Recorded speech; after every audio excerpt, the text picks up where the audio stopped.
법원에서 사건을 진행해 보면 대부분 접수된 순서로 처리합니다. 가끔 의뢰인들의 요청으로 기일 지정 신청이라는 것을 내게 돼요. 말 그대로 재판 기일을 빨리 지정해 달라는 신청이지요. 그러면 가끔은 기일을 지정해주는 재판부도 있지만 순서대로 할 테니 기다리라고 하는 재판부가 더 많긴 해요. 즉 먼저 특정한 사건만 재판을 해주면 그 사건의 원고에게 어떻게 보면 특혜를 주는 느낌이 있기도 합니다.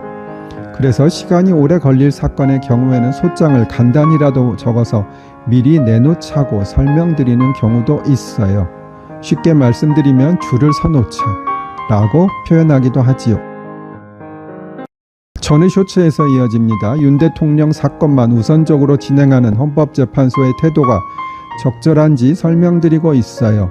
헌법재판관들도 대부분 판사를 오래 한 분들인데 왜 법원에서 하는 관행대로 안 하고 윤 대통령 사건만 먼저 진행하는지 저는 잘 이해가 되지 않습니다. 물론 대통령 탄핵이 제일 중요하다는 점은 저도 이해를 합니다만 그렇다고 다른 사람들의 탄핵이 중요하지 않은 것은 아닙니다.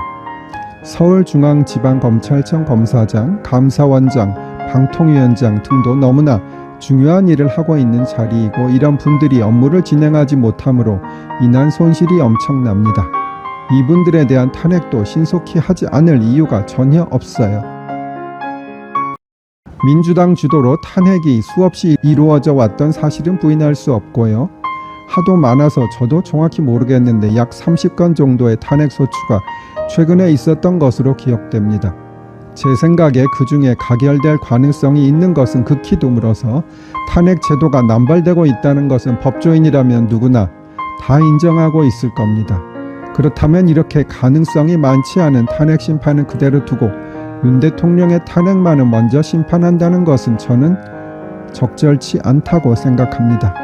그리고 윤 대통령은 비상계엄의 이유로 남발되는 탄핵을 그 근거의 하나로 들고 있었으므로 과연 그것이 남발되었는지를 판단하려면 과거의 탄핵 심판이 조기에 결정되는 것도 윤 대통령 탄핵 심리에 도움이 될 수 있겠지요.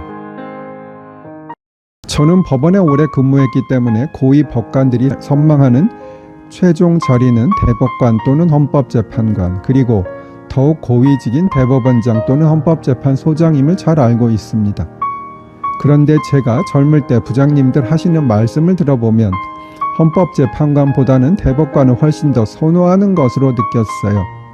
아무래도 판사들 사이에서는 대법관이 헌법재판관보다는 더 정통 법관이라는 느낌이 있거든요. 그런데 그때는 헌법재판소 사건이 지금보다 훨씬 적었고요. 헌법재판관으로 가면 대법관으로 간 것보다는 조금 섭섭하게 느끼지만 하루만 일해보면 헌법재판관으로 오기를 잘했다 라고 실감한다고 하더라고요. 그 이유가 무엇인지 다음 쇼츠에서 설명드릴게요. 고위 법관들이 헌법재판관으로 가게 되면 섭섭하게 느끼지만 하루만 지나면 헌법재판소에 오길 잘했다고 생각한다는 말씀 드렸어요. 그 이유는 무엇일까요? 업무의 양이 대법관과 헌법재판관이 비교가 되지 않을 정도로 과거에는 차이가 났어요.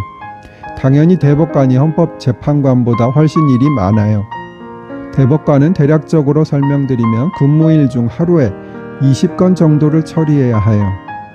그런데 1심에는 간단한 사건도 종종 있지만 대법원에는 쉬운 사건이 거의 없어요.